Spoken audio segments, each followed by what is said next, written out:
किसी ज़माने में एक बादशाह रहता था। उसे तरह तरह के परिंदे और जानवर पालने का शौक था। वो साल में एक मर्तबा जानवरों और परिंदों को पकड़ने खुद भी जंगल जाता था।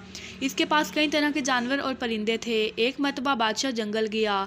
इसने कई किस्म के तोते और दूसरे परिंदे पकड़े। बादशाह की निगाह एक हिरन पर पड़ी। इसने फंदा डालने वाली रस्सी हाथ में ली और घोड़ा दौड़ा दिया। हिरन भागता भागता झाड़ियों में गुम हो गया। बादशाह के हाथ नहीं लगा। वो नाउम्मीद होकर लौटने लगा, लेकिन रास्ता भूल गया। हिरन के पीछे पीछे वो बादशाह अपने साथियों से ना जाने कितनी दूर आ गया था। इसके चारों तरफ पेड़ ही पेड़ थे। इसने सोचा यहाँ जंगल में रुकना ठीक नहीं है, किसी एक सिमत आगे बढ़ूं, शायद रास्ता मिल जाए और शाही महल पहुंच जाऊं या अपने साथियों से जा मिलूं। ये सोचकर बादशाह एक सिमत चलने लगा। बादशाह को चलते चलते बहुत देर हो गई, मगर कोई रास्ता अब तक नहीं मिला था।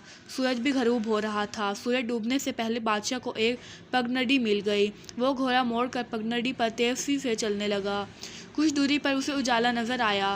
बादशाह उसी तरफ बढ़ता गया। करीब पहुंचने पर उसने देखा कि एक झोंपड़ी के आगे एक किसान और उसकी बीवी बैठे हुए हैं।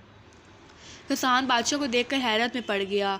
हकलाता हुआ बोला, जापहाना, आप यहाँ मैं परिंदे पकड़ने आया था। एक हिरन के पीछे भागते हुए रास्ता भूल गया हूँ। अब रात में यहीं गुजारना चाहता हूँ, सवेरे चला जाऊँगा। बादशाह बोला। किसान बेचैन होकर बोला, जहाँपना, ये सब आप ही का दिया हुआ है, मगर आप यहाँ कैसे ठहरेंगे? मेरे पास तो एक अच्छा बिस्तर भी नहीं है।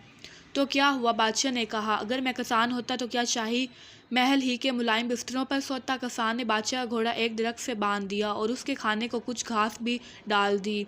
बादशाह ने आगे तापते हुए किसान से पूछा, तुम्हारा नाम क्या है? मेरा नाम अमानत है, जहाँपना। अच्छा, कुछ खाने का सामान हो तो ले आओ, भूख लग रही है।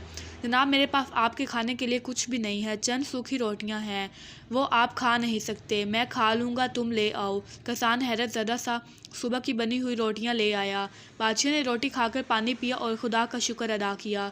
थकावट की वजह से उसे जल्द ही नींद आ गई। सुबह जाने की तैयारी करता हुआ बादशाह से बोला, अमानत, तुम कभी महल की तरफ आओ तो मुझसे ज़रूर मिलना। अब रास्ता बता दो, मैं चलूँ। अमानत जब बादशाह को राह दिखाकर लौट रहा था तो उसकी बीवी हाथ में सोने की जंजीर देखी। बीवी बोली, जिस जगह बादशाह सलामत सोए थे वहाँ पे पड़ी। किसान बीवी के हाथ से जंजीर लेकर बोला, जल्दी से 2-4 रोटियां बनाओ, अभी शाही महल जाना चाहता हूँ। क्यों? आई हुई दौलत को क्यों ठुकराते हो? इसकी बीवी बोली, हमने कोई चोरी थोड़ी ही की है। अमानत ने जंजीर को उलट पुलट कर देखा। इसमें एक चमकदार हीरा भी लगा हुआ था। बीवी की बात सुनकर वो गुस्से से बोला, अपनी ज़बान को लगाम दो, ये जंजीर ना तेरी मेहनत की कमाई और ना मेरी मेहनत की। मैं इसे ज़रूर वापस करूँगा। अब मज़ीद कुछ बोलने की ज़रूरत नहीं, चुपचाप रोटियां बना दो। उसी दिन शाम तक अमानत शाही महल पहुँच गया। पहरेदार ने उसे सदर दरवाजे पर ही रोक दिया। वो उसे अंदर जाने नहीं देता था। उसने पहरेदार की बहुत खुशामद की। आखिरकार उसने कहा, अच्छा, मुझे अंदर मत जाने दो, बादशाह सलामत से इतना कह दो कि कल शाम वाला अमानत आया है।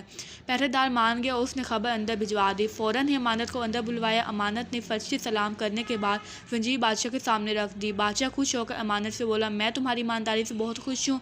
ये जंजीर मैंने जानबूझ कर रखी थी। जी जनाब, जानबूझ कर। हाँ, मैं तुम्हारी ईमानदारी का इम्तिहान लेना चाहता था। तुम कामयाब हो गए, इसलिए इनाम के मुस्तहिक हो। देखो, ऐसा है कि शाही महल में एक खजांची की ज़रूरत है। मैं तुम्हें उस ओहदे पर रखना चाहता हूँ। क्या तुम्हें मंजूर है? जनाब का ग़ुलाम हूँ, जो हुक्म दें। वैसे जहाँपना, इस ओहदे के लायक मैं नहीं हूँ, फिर भी आप जो कहेंगे मैं तमील करूँगा। और दूसरे दिन अमानत ने खजांची का ओहदा संभाल लिया। किसी ने सच कहा है कि ईमानदारी का फल मीठा होता है।